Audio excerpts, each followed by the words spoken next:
लेकिन तब से अब तक 6 महीने हो गए हैं, भाजपा और केंद्र सरकार ने अब तक इस काम को पूरा नहीं किया। और हमको पता नहीं क्यों माननीय मुख्यमंत्री जी अब चुप्पी साधे हुए हैं। हम लोग तो लगातार जो है इसकी लड़ाई लड़े, संघर्ष किए और हम लोगों ने आरक्षण को बढ़वाया हमारी सरकार ने। और बीजेपी के आते ही आप देखिए किस हिसाब से आरक्षण को समाप्त करने का प्रयास किया जा रहा है। लेकिन हम अनुरोध करते हैं माननीय मुख्यमंत्री जी से, कई बार आपने प्रधानमंत्री जी के पैर पकड़े हैं, एक बार भी पैर पकड़ करके कम से कम शेड्यूल 9 में जो है आप इसको डलवाने का काम करें। अगर नहीं हो तो हम प्रस्ताव भी देना चाहते हैं कि सर्वदलीय लोग जो है बिहार के लोग, वो जाके प्रधानमंत्री से जाकर के मिले।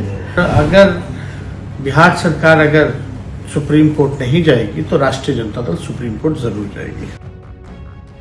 आरक्षण की सीमा 65% हाईकोर्ट द्वारा रद्द होने के बाद तेजस्वी यादव ने चला ऐसा मास्टर स्ट्रोक, एक ही दांव से मोदी नीतीश हो गए पस्त। आपको बता दें कि आरक्षण की सीमा 65% बिहार सरकार द्वारा किया गया था, जिसे अब हाईकोर्ट ने रद्द कर दिया है। इस पर तेजस्वी यादव ने मोदी सरकार और जेडीयू को गजब घेरा है और साफ तौर पर कहा है कि हमने अमित शाह से मुलाकात की थी और मोदी सरकार से गुजारिश की थी कि इस प्रावधान को संविधान के 9वीं अनुसूची में डाल दिया जाए ताकि इसमें हाईकोर्ट रोक न लगा पाए। लेकिन मोदी सरकार जो आरक्षण के विरोधी है, 6 महीने बीतने के बाद भी ऐसा नहीं किया, इसलिए अब जाकर इस प्रावधान को रद्द कर दिया गया है। साथ ही नीतीश कुमार पर तंज करते हुए कहा है, नीतीश कुमार तो पीएम मोदी के पैर में गिरते ही रहते हैं, एक बार फिर से गिर लें और बाकायदा इसे संविधान के 9वीं अनुसूची में डलवा दें या फिर वो सुप्रीम कोर्ट में याचिका दायर करें,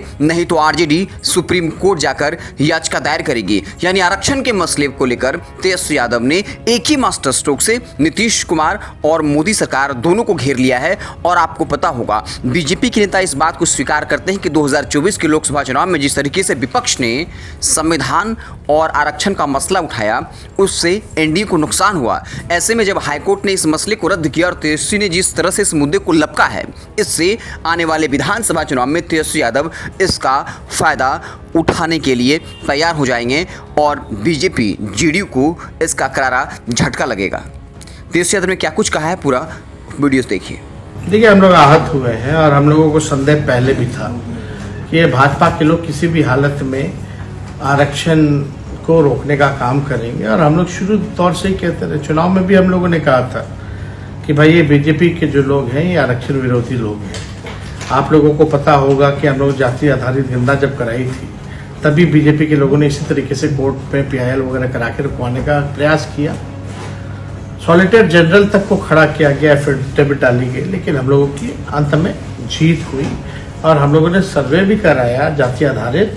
और उसके बाद 75% आरक्षण जो है पिछड़ों का, अति पिछड़ों का, दलित आदिवासियों का हम लोगों ने बढ़ाया और EWS एज 10% हम लोगों ने छोड़ा। तो हम लोगों ने उस समय भी आपको पता है कि दिसंबर के माह में, नवंबर में हम लोगों ने कर दिया था ये काम और बढ़ाने का आरक्षण। और दिसंबर में हम लोगों ने भी कैबिनेट में, हम लोग की जो महागठबंधन का जो कैबिनेट था, हम लोगों ने भारत सरकार को भी हम लोगों ने रिक्वेस्ट किया था। उसके बाद हम विजय चौधरी वगैरह सब लोग बैठ के प्रेस कॉन्फ्रेंस भी किए थे कि भाई इसको शेड्यूल 9 में जो है डाल दिया जाए ताकि ये सुरक्षित रहे तमिलनाडु के तर्ज पर। लेकिन तब से अब तक 6 महीने हो गए हैं, भाजपा और केंद्र सरकार ने अब तक इस काम को पूरा नहीं किया। और हमको पता नहीं क्यों माननीय मुख्यमंत्री जी अब चुप्पी साधे हुए हैं। हम लोग तो लगातार जो है इसकी लड़ाई लड़े, संघर्ष किए और हम लोगों ने आरक्षण को बढ़वाया हमारी सरकार ने। और बीजेपी के आते ही आप देखिए किस हिसाब से आरक्षण को समाप्त करने का प्रयास किया जा रहा है। माननीय मुख्यमंत्री जी जनता दल यूनाइटेड लोग इस मामले में चुप है, लेकिन हम अनुरोध करते हैं माननीय मुख्यमंत्री जी से, कई बार आपने प्रधानमंत्री जी के पैर पकड़े हैं, एक बार भी पैर पकड़ करके कम से कम शेड्यूल 9 में जो है आप इसको डलवाने का काम करें। अगर नहीं हो तो हम प्रस्ताव भी देना चाहते हैं कि सर्वदलीय लोग जो है बिहार के लोग, वो जाके प्रधानमंत्री से जाकर के मिले और मिल करके जो है इसको अनुच्छेद 9 में जो है हम लोग डलवाने का काम करें। क्या तो ये तो हम लोग चाहते हैं कि भाई सब लोगों को जो अधिकार है वंचित शोषित समाज का, जिसकी जितनी आबादी है उस हिसाब से लोगों को हक मिलना चाहिए, सम्मान मिलना चाहिए, अधिकार मिलना चाहिए।